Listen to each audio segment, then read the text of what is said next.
good morning, everybody. I don't see everybody's faces, but if you're on this call, I would like for you to say your name and where you're calling in from. Yolanda Prevatieri from Valencia. Good morning, Yolanda. Good morning, Frank. Good morning, all. Good morning. Good morning. Who's next? I'll go next. Johnny Lopez from New Mexico. Good morning. Good morning, Johnny. Yeah. Who's next? I'll fill in Michael Sani, Santa Clarita. Matt Thank you, Drago, Michael. Santa Clarita. There he is, my man. I love that guy. I love his post. Sorry, my phone's going off. All these spam calls. Okay, who's next? Aria. Aria Solepur, Sacramento, Elgrove, Center of Universe. Good morning, Aria.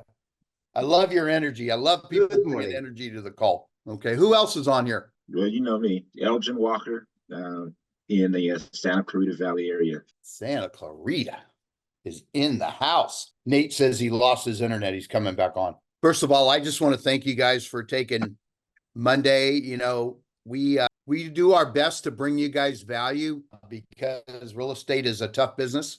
But the only way that I believe you can make it is working with other people, not for other people, but working with in collaboration like EXP talks about. And this would be like the equivalent of a Monday morning office meeting if we were working in an office. Okay. This is a very unique opportunity.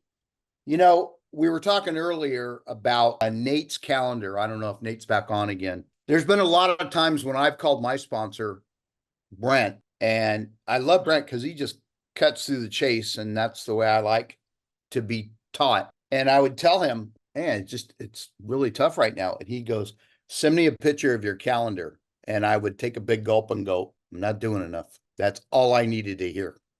If your calendar isn't full, what are you doing with your time?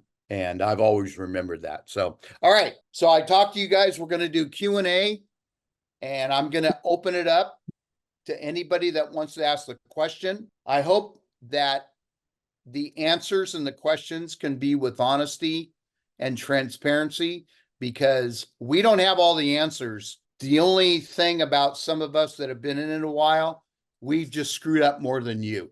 That's all I can tell you. Okay. We've made all the mistakes. We've spent the money. We've done this. We've done that. So you can direct it to any one person, or you can throw it out to the general group, and go ahead and ask away. I'll start because I've got a lot of people in this group that have been doing it for a lot longer than me. I really am trying to transition my business more to the listing side. Many of you know I'm an actor too, so I feel like I can put on a show for a listing, and all it would take is maybe one or two within my own farm. I've started dedicating most of my time to farming this year. About 650 units in the Vista Valencia golf course area. But I just really kind of want to hear from, the vets here. How did you transition from, really being primarily probably a buyer's agent when you started like I am, to really being listing focused in your business? I'm going to let Elgin start off on that one. You know what, Matt, one of the things I think that we do wrong in our lead generation and et cetera is that we focus on buyers more than we do sellers sometimes, because you get instant gratification from it and you can tend to see the results right away. I think that, in my opinion, whatever time that you're dedicating toward lead generation, 80% of that lead generation time needs to be towards sellers. It needs toward building your business, and understanding that it is consistency more so than it is that you're going to see initial results. I know when I first started, and I got a couple of quick deals that came from open houses, right? But within 6 months, I wound up doing, if I remember correctly now, it's 36 deals or whatever. But those deals came from actually, believe it or not, just dropping flyers in the same neighborhood over and over and over. But the difference that I did versus the other people that were already working in the neighborhood was that they were getting colored brochures, and they were doing all that. Well, I didn't have any money for any of that. I was broke. But what I could do was I didn't have any problem working harder than anybody else at that time. So you would get a nice colored brochure and newsletter and all this other stuff from some more established agents that were in the area, and they might get those every 45 days or whatever it was, 60 days. For me, they were getting something once a week. It wasn't the most attractive thing. It wasn't a lot of money put into it. I was sneaking in the office and making copies off the copy machine, but I was out there and they got something every week. I would drop at the time, I did that between 6 and 7 o'clock in the morning purposefully because I wanted people going to work to see me out working already. You know, I had headphones on. I was going to say, so after a while though, that manufactured into that. And I've always kept that focus, is that I focused on listings because the old saying that listers last is true. You think any business, you got to have some inventory. So if you don't have any inventory in your business, you really don't have any control over your business. And in our case, the inventory are homes for sale. Hopefully that helps a little bit. And of course, you do other stuff. And do a little bit of everything. Expires, for sale by owners, canceled listings. Some of that stuff is coming back around. And you know, a lot of us here work in the same areas. And I think that if you do that, and with your buyers, don't wait for you. Just because you sell someone a home as a buyer, don't immediately think that I need to start talking to them in 2 or 3 years. You're a buyer, you sell a home, I'm talking to you next week. Yeah, I'm already talking to you about what's going on in the neighborhood, possible referrals, et cetera, because things change in their lives too. So you make sure that you're in front of them as them, because those buyers do turn into long-term, hopefully raving fans. Hopefully that helps them. Is Nate on the call? Not yet. I think he's still working on getting back in.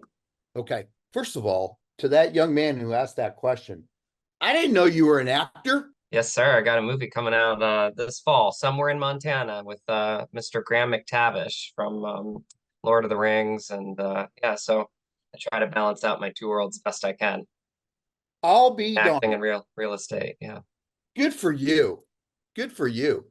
Well, you're going to have to promote that movie on the winner's circle because you have my permission to do that. For sure, I will. Absolutely. Now, Thank you. where do you reside right now? In Valencia? Valencia, yeah. And then you specialize in Santa Barbara, Ventura, and Not really. I don't get out that far. I usually kind of stay within Santa Clarita and down into the valley, and then I've done deals in Glendale and Pasadena as well. Okay, well, I'm just looking at your background and your logo, and that's what it says. That's Nate's. That's because he's opening offices there. So I'll take a deal in Santa Barbara. Hey, if someone wants to buy or sell in Santa Barbara, I will absolutely go out there. But that's Nate's. Hey Matt, are you working it's Elgin? Are you working your sphere from your other career? Yeah, I actually met with Steve Korn, and we talked exclusively over a great meal because he's a foodie like me. Right. And you know, he basically, yeah, some great sushi. He basically said that, you know, he gave me his one sheet, which is what I'm trying to do right now. It's like, you know, I check in with him every week. You know, I say, hey, I got my, you know, hair person or the electrician. I'm trying to build up, you know, what he calls a tribe to get my name out there. Obviously, I don't have the background in the relationships that some people do have here. I feel like a lot of people are, you know, 20, 30 years here. I'm only, you know, 6 or 7, but it's no excuse because I think you can be developing relationships. It's something that I'm good at. And so he's kind of trying to give me the structure and how to do that, to have not just myself broadcast myself, but others do it for me. And that's what he calls a tribe. Yeah, I would also Steve is great at that. I learned something on accident that's helped me throughout my career though, is I would definitely tell you in your other career to make sure that everyone in that career knows what you're doing in real estate. And make sure that you consistently, you could almost call them something like a movie farm or whatever you want to call it. And the people that are in your movies, the people that you're going on auditions with, the people that do your makeup, the people that do your stuff. Because I'll tell you that when our kids were young, Our daughter was on a travel basketball team. There were only 24 families on this particular team, and we would generally get 10 or 11 deals every year out of that 24 families. And it's very it's an easy thing when they already trust you for something else. They already know you for something else. So you're going to have an opportunity, and since you're already in that field, and it's it sounds like it's something you want to do longer term, you'll be able to build relationships through that, and that the people and when they come to you, it'll be a much easier sale. It'll be like you guys are in between a scene or something, and they might say, "Hey, Matt, man, we've been thinking about selling that house over there, blah blah blah blah. Hey, talk to us about it later." And then bam, you go back to your scene, you do what you do. Everybody's having a great time afterwards. You have a drink and or whatever, and you're gonna wind up listing a home. It's amazing how that happens. So that's what I would definitely tell you to make sure you put that in the focus. And like Steve is telling you, don't leave anybody off your list. I don't care if it's an award-winning actor, actress. I don't care if it's somebody that's a valet parking cars. Don't leave them off of your list, because you don't know where people are at, and you don't know who will become that raving fan for you. So just a thought. No, Man. it's a great thought. I met Tristan Ahumada, and that was at the point where like I was like I talked to him about it after he spoke at the Elite Marketing Group, and I basically said, I feel like I need to keep these two worlds apart, because I don't want the actor world to think I'm just a realtor, and I don't want the realtor world to think I'm an actor, and like that I don't care about the business of getting them into a home or selling it for a lot of money, because a lot of actors, believe it or not, are actually really good businessmen. They have to be. They're self-promoters, and I felt like what he gave me, even in 10 minutes of talking to him afterwards, he was like, Matt, you live in LA. Like, you need to lean into combining both of these worlds. Like, that's your power. It's like Nate saying, when I first came onto his team, he told me all about, the police force and how most of his business came from those relationships. So I think I'm trying to find better and more effective ways to do it. I think one is social media. I'm trying to figure out like a way to bridge the gap. But yeah, I mean, late at night, I can't turn it off at this point. Like, I'll follow Graham or Michelle or anybody that I've ever acted with on my real estate page, just to try to bring those people into my sphere a little bit more, and keep combining those worlds. So thank you for that. I appreciate it. And Who's Matt, Michelle? Michelle Hurd is she plays Rafi in Picard, the Star Trek series. Yeah. Yeah, she's like a big sister to me. She's a powerhouse. She's a great actress. So we play opposite in somewhere in Montana. But I'll tell you all about it when it comes out. Okay. All right. let me just jump in here. It's Michael. And when you said you're talking to Steve about building your tribe, and there's people that have been in the business for 20 years, 30 years, building these great relationships. Well, there's people like you that have been there for 6 years, 7 years, that don't have the relationships, because the people that have been there 20 and 30 years, they've connected the people that have been there 20 and 30 years. So you can connect to the people the same as you, who are doing great jobs, and you have these connections that maybe they're not being reached out to or connected to as well. So there's a whole new level of market, and you can still connect with the other people, but that just don't shut them out, and think about that. This is a whole set of people that you can talk to that maybe hasn't been tapped into, because the other people already have their set people that they talk to. Yeah, that makes sense. Thank you, Michael. Okay. Anybody else? Question? Hi, this is Yolanda. Hi, Yolanda. Hi, I just want to, Matt, I'm in the same boat with you. I was at Keller Williams part-time for years, and I wasn't able to practice real estate anymore for a while due to a family tragedy. But I'm back, and I'm with you. It's like, okay, where's my pipeline? Because I was in a tunnel for about 4 years. So I didn't communicate to pretty much anybody. So here I am, and I'm trying to figure it all out. What I did was I'm farming just like you. I felt that I needed to do that first. So that's what I'm doing. I got about 150 leads. And I'm outside before the sun pretty much gets hot, which is about 9:30, 10 o'clock. So I'm out in the morning.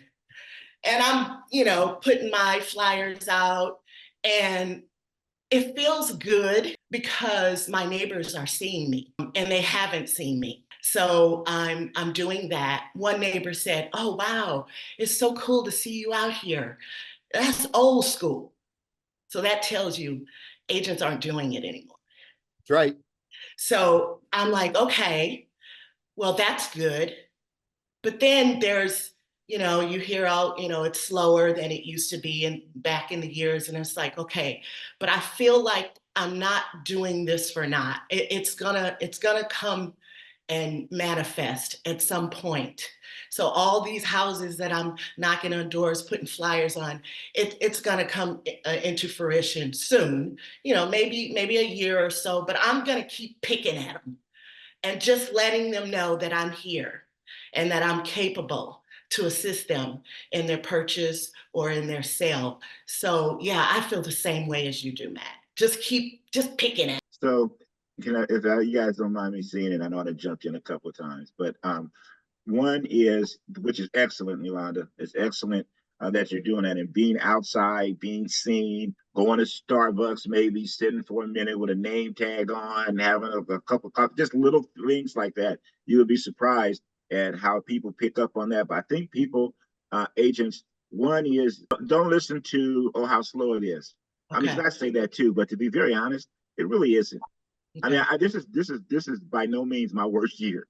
This is by no, we're not sitting in the house not selling homes. Okay. We're listing homes, we're selling homes. Speak that into existence. Because to be truthful about it, say like yourself and Matt in particular, you guys don't know when it's busy or when it's not busy because you're Right. newer to the business. The other thing is, in my opinion, you need 3 sources of lead generation things that you're doing on an ongoing basis. So you've already got the farming in, and Matt mentioned that you were doing farming already. So now you need something else. Phone calls. But what I would tell you, we're playing that. Remember, I built my, as you know, for some of you guys that don't know, Yolanda worked with us for a while, but I built a business cold calling. The business isn't necessarily, I'm not telling you that it won't work, but I'm going to tell you that one is hard sledding. I'm going to tell you, you need to have some thick skin and be prepared to like really go at it. But now, when I started, there was no social media. So you can have a social media plan that you work on, and it can be little stuff. It can just be little stuff about commenting on people's things, sending birthday wishes. Some of you guys that know me and heard me speak before know that I send birthday wishes out to people through Messenger and all of that with videos.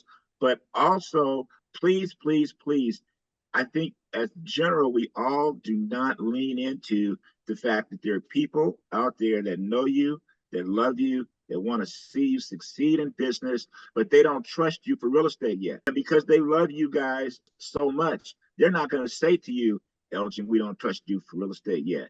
They're not going to tell you that. But you know what they will do initially? They'll refer you to people. Why would they refer you to people? Because they're going to refer you to people as the people they refer to you are going to be their guinea pig. They're going to see if Elgin can really do something with these people that they referred them to. And then not only will they refer more people, but then they'll feel more comfortable using you themselves for their personal business. And then lastly, they'll give you real referrals. See, there's a difference between a referral and a real referral. A referral is, somebody hears somebody needing some real estate, and this guy Elgin's always sending me stuff, and they're talking or whatever. Hey, you should probably talk to this guy. He seems to be really busy. Is that a referral? Absolutely. But let me tell you what a real referral is. A real referral is when somebody will refer you to someone that they're going to see on an ongoing basis. Like they're going to see them at Thanksgiving. They're going to see them at Christmas. They're going to see them somewhere that if you screw that up, they're going to have to hear about it all the time. That's a real referral. That's the referral when they refer you to their mom. That's the one when they refer you to a child, to a cousin. Those are real referrals. So you get to the point to where you're getting real referrals from people, and you're building and hugging on this database. You get what you get. You get a business, and your business will carry you through markets. It'll carry you through buyer broker agreements. It'll carry you through foreclosures, short sales. It will carry you. It will carry you, and you will be the person of choice. You will get opportunities. So as you guys are building these other things, that's great. But don't forget about the people that, you know, and when I say everybody, I mean everybody. I mean family members. I mean people that you know that you know would want you to succeed or think highly of you. Those people need to be in your database. And it doesn't have to be, I talk to them about real estate all the time. It could be short conversations. Just don't forget about them. And every now and then, you know, you put in and even if you're not having success yet, hey, you know what? I went to this, I go to these mastermind meetings on Monday. There's all these great people that sharing ideas. Hey, I went to this open house, and hey, I'm just showing that you're active. It does not have to always be I bought or sold something. Yes, yes. And that's what I did. I got brave last week. Well, yeah, I got brave. And I sent my sphere, my very closest sphere, a text. And I just let them know, okay, I'm back in real estate. I'd love to have your support. And oh, if you're not, you know, if you're not ready to, you know, do anything in real estate right now, if you have friends or relatives, please let them know that I'm practicing.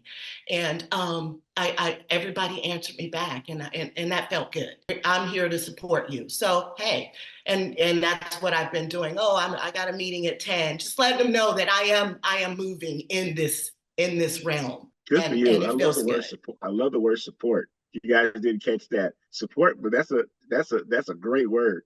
I just wrote it down. I thought that was brilliant. It's personal. It's great. Yeah, it's very personal. It's personal for me Yeah. because I'm getting up and I'm moving and I'm doing something. So this is very personal. And it doesn't matter if I sell or if I get a transaction in the next 6 months, in the next 2 years, I'm moving. Great. Yolanda. Yes. Eldon, do I know Yolanda? Yeah, Or is you she do. after me? I came in and got a check at Keller Williams a while ago when you were the broker there. Okay. First of all, I want to thank you for your question. And I'll tell you the reason why is because everybody on this call and everybody in real estate has the same question as you. Number two, I can hear the emotion in your voice because of what you've went through. Yeah. Okay. Mm-hmm. I can relate to that. Okay.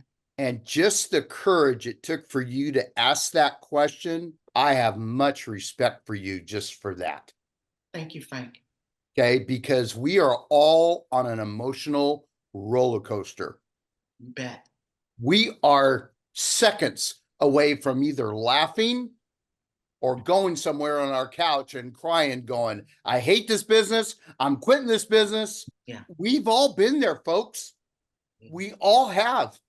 And for you to ask that question on this platform is what everybody else is thinking. And that's why you're going to be very strong and you're going to be great for your clients. Thank you, Frank. That's what I wanted to tell you. Thank you. I appreciate that. So great job on that. So don't stop, won't stop. What's that? Don't stop, won't stop. I like that. I've heard that before. And I want to jump in again on you know, a little bit with Matt and Yolanda and everything, and tying into what El just said, when you first started, how Nate tied in with the police force and everything. When we're working and how to tie those in, these are just meetings. Like you said, know, like, and trust. I have somebody that I mentored when he was first starting out, and he was a cameraman in the business. And just like you, Matt, he didn't want to let anybody know that he was in real estate, and he didn't want. But the same thing here, when you told everybody that you were an actor, we're like, oh, what movie? So you can sprinkle in little bits. Now, if you have meetings and your conversations with them, and you're just conversation using, I don't know if you remember when we talked about Ford, family, occupation, recreation, and dreams. When you use that kind of conversation to talk about, well, what are you doing? Well, I'm doing this. We have a movie coming up. Actually, you know, I'm doing some real estate as well. And I had an open house. We just had a listing. I'm working for this great team. And you just share a little bit about your life. Then you become known as somebody who does this. And you're not talking to everybody and say, buy a house, buy a house, buy a house, sell a house, sell a house. You're just letting them get to know all of you and not keeping little things compartmentalized and hidden from them. And when they know you, all of you, then they're more willing to trust you and they want to do business with you and support you. Aria, go ahead and open your mic and ask the question. Wonderful. Well, I know that there is many legendaries here. We're talking about getting listings. So my question to all of you is, okay, now you got a listing. What is the best marketing that you do in today's market to make sure that listing would sell in no time and you get paid? Well, the first thing is the price. I Yeah, don't care what the market is doing. bingo. First thing is the price. You don't be afraid don't be afraid to not get the listing because of the price, and don't be afraid to tell the sellers the truth about the price. You tell them the truth about the price, odds are more than likely if they roll with you on that price, you get multiple offers, and then you get to go on Facebook and tell everybody you did this great job and it sold $1 trillion over list price like you did anything. What you really did was you correctly priced the home so that people will come to it. You know, I do as much of your marketing plan as you can. One thing too, I would suggest is that whatever your marketing plan is that just because your home goes into escrow, don't stop doing your marketing plan. Start using that time to get other listings and use that time to keep your name out. Like if you boost posts on Facebook, for instance, just because the home goes into escrow quickly, don't not do the boost. If the home sells before market and you normally will put the home in the MLS with 32 pictures, put the home in escrow with 32 pictures. Keep the consistency. Keep the consistency because it'll generate other opportunities for you. Don't take off. Don't slack off. If you do, you'll still get you'll get these ebbs and flows. What you're trying to do is you're trying to keep the highs not too high and the lows not too low. But if you don't price it right, at the end of the day, you're going to be chasing that thing, and then it's going to be some point where the seller is going to tell you it was your fault. And don't be afraid if it doesn't sell right away for whatever reasons. Don't be afraid to ask for a price reduction, because eventually, if you don't ask for it, they're going to come back to you later and be like, hey, the house isn't selling. We need more ads. We need more full place. Yeah, excuse me, got my little puppy calling. But you're going to have all of that coming into play. So price it right the first time. Thank you. I think pricing, it's everything, and pricing it correctly or asking for price reduction. I like you said a price reduction, because I always get a laughter when an agent says price improvement. And I called them and I said, John, how is this a price improvement to the seller that you have the fiduciary, because you're already going backwards on them? But it's always interesting, right? It's all in the terms. Thanks for the great advice. Pricing is definitely important. I would make sure that my upcoming listing that I'm putting on the market, let me actually promote it, if I may. I have a great listing. It's a probate listing I was working for quite some time. It's a 2-bedroom, 2-bath in Sacramento. We already appraised it because I just want to make sure to the court I don't look like someone that pulled something that I have no idea to back it up. And the home appraised about 3 months ago for $340,000. It's a 95822 close to Executive Airport. This weekend is going to be on the market, and I believe it's going to be, the neighborhood probably calls for about $400,000. So it's certainly priced to sell. It needs some improvement.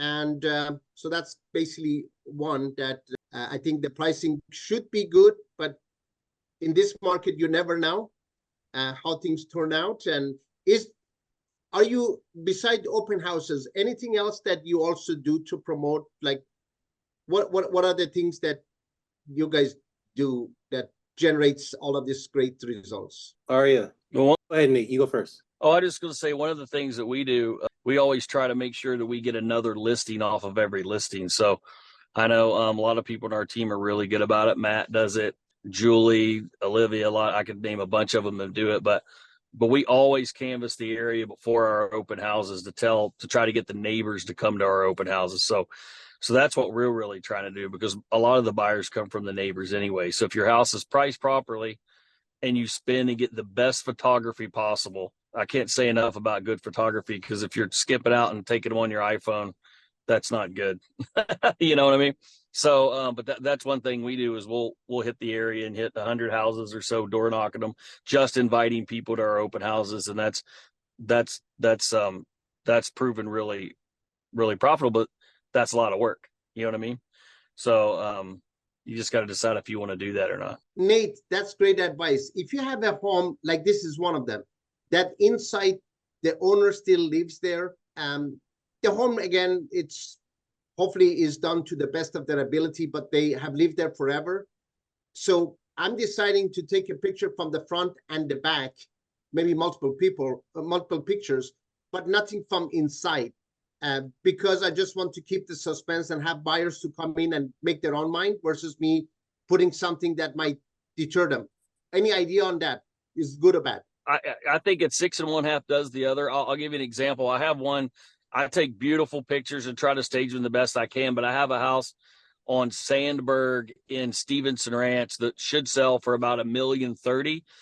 It was a collector's house. It looked like a hoarder house, but it wasn't. It was super expensive stuff, but it's just awful. But I went ahead and took pictures of everything. And what I found was everybody thought they could get a deal on the house. And I had already told the other owner that lived in Georgia, because she only lived in that house part-time. I go, if you don't clean out the house, you're going to take less for the house. He goes, well, I'm not coming back until it's sold.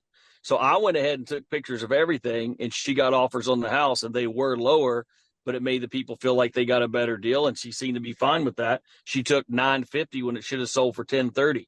So I think you just have to use your best judgment on that. We have a person on our team named Patricia Castillo. She calls NODs, and she usually lists like one house a month or maybe one every 5 weeks from calling NODs. And we take full pictures of the hoarder houses, everything. And we seem to get twice as, I mean, she gets so many calls because there's so many investors in LA. So I think it just depends on, are you trying to sell that property to an investor, to anybody, or are you trying to get top dollar on it? I usually take the pictures, but I'm sure there's an argument for the opposite. And I don't know that I have a direct answer for that. You know what I mean? I think you can look at it either way. I take the photos.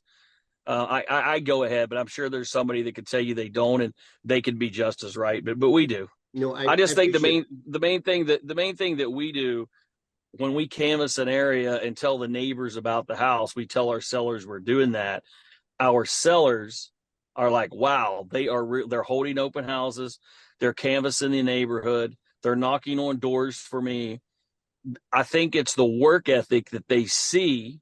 So then when we go to that price reduction, like Elgin says, don't wait more than 2 weeks. If you're not selling the property in this market, you probably shouldn't wait more than 2 to 3 weeks to go to the price improvement, price adjustment, price reduction, whatever you're going to call it, right? But I think when the sellers see us working that hard, then they tend to listen to us more. But those price reductions, there's some really hard conversations. I had 3 this week, and people get upset, but you have to don't avoid those conversations like Elgin says, because you can sell a house without a roof if the price is right. You just have to have the price right. That's right. Great advice. Aria, I agree with Nate. I think transparency is best, especially for your reputation. Don't hide anything. And it is what it is. That's just my opinion. But hey, is there anybody? We got time for one more question, and we got to wrap it up. Okay, Michael. I have a question. Maybe from what you guys can see. I know we're all on here. We're all building our organizations as well. Do you guys feel? I hear people saying that agents are moving all over the place. I'm not really seeing that. I feel like a lot of agents are deer in the headlights and kind of frozen. If we're able to take a question like that, what do you guys are seeing as far as agent movement and acceptance of other broker ideas? Are you guys seeing that happen? I'm not seeing it. I'm not seeing it happen as much as I thought I would see it yet. I would not be surprised though. Nate, you and I had a little sidebar we were talking about earlier this week, where I wouldn't be surprised if after the 17th, if those things change, and then throw in after the election, that I think at that point we'll probably see more movement. They'll either you know what they're going to do. It's the broker's fault, and they're going to move somewhere else, or they're going to get out of the business. The move is generally going to be one of the two, and either one is okay with me. Yeah, we were having that conversation. I've seen my numbers rev share go down, but my pay's the same. And then it was really good to hear you say that. Hey, and I can't even hardly believe it. You made that comment, that statistic, that 86% of all EXP agents have never sponsored anyone. That's right. It just shows you the potential, and I don't understand it. I mean, even if we went to the route of look how less, if you're an icon agent, look how you get to basically work here for free, and people still don't make the move. The psychology of it to me is kind of odd, and I can't really figure that out. Nate, in answer to your question, locally here, we're seeing movement. There's a particular lady that was with an agency for over 20 plus years with Lion, and Lion agents are just loyal, like all get out. And she moved to the Remax, and she's an icon. And I never saw that coming. So I am seeing a lot of movement here locally. Now, Frank, let me get your opinion on this. She obviously knows you. She obviously knows Brent because you guys all live up there. Why do you think someone with that would go to FEMAX when we know how much that they have to pay instead of coming to EXP when she could basically have 3 streams of rev share and build her business? Like, what do you think her decision was? Do you have any idea? Relationship. Relationship. That was it. It was a relationship. Same as selling property. Selling property. It's all about relationship. And that's why, Matt, if you're listening, Yolanda, if you're still, you just need to go out and talk to more people than you're talking to. That's all I can tell you. Before we got on here, Matt and I had a Zoom. Whoops, I lost you. Matt and I had a Zoom, and he was talking about he had a client event, and I don't know if he spoke about this. I couldn't get internet, so I had to drive down the street. So I'm in the parking lot. I don't know, my house shut down. But anyway, so Matt was talking about he had a client event, and you think that must have to be a big deal. It has to be super expensive. So he invited clients, and 3 groups of clients showed up he had like a little bowling there, and they all did some bowling and had pizza or whatever. But 3 clients, think about how tight that relationship. And then he had a possible of a couple referrals coming out of that. So it doesn't have to be big. It doesn't have to be elaborate. It doesn't have to be expensive. I built my business on having client parties and people at my house for barbecues and all that kind of stuff. And those little things of 5 couples, 3 couples, 10 couples, those relationships matter. And it's the same thing as far as you're attracting agents. I'm seeing the attraction. They come to people they want. They don't even care about the money. It's not even about the money. It's about the relationship and this right here, and stuff like this, right? Yeah. So guys, we're going to have to wrap it up. I'm going to wrap it up with 2 things. Rod McIntosh sent me a text. I sent it to the winner circle that Mike Ferry is coming to Valencia. Is that correct? Yeah, he'll be there tomorrow, 9 to 12. Yeah, no, 9 Wednesday. to 12. Wednesday. Yeah. So if you guys want to go listen to him, please go. There are tons of agents that go, folks, talking about relationships. So that would be a good idea. And next week at this time, I will tell you, we're having the vice president of global growth for EXP in the world. His name is Felix Bravo, based out of Miami. This kid is young, sharp, articulate, and has got it going on, and he will be our guest. So come prepared with questions about countries that your groups are interested. Mexico, Puerto Rico, France. I'm telling you, this guy is a dynamo. And I was very, very fortunate to get him at this time. So I know a lot of folks in your groups talk about Mexico and Costa Rica and Germany and all this stuff. I don't have the answers, but we do have someone that does. So contact your groups, get them on our call, and we'll have the announcements going out. Thanks for that, Frank. That's great. That's awesome. Yeah. All right, everybody. Have a great week. We'll be in touch. You all. Thank you for your participation. And Matt and Yolanda, thank you for giving it to us straight. Love you guys. Thank you. Thank you for your feedback, everybody. Appreciate it. All right.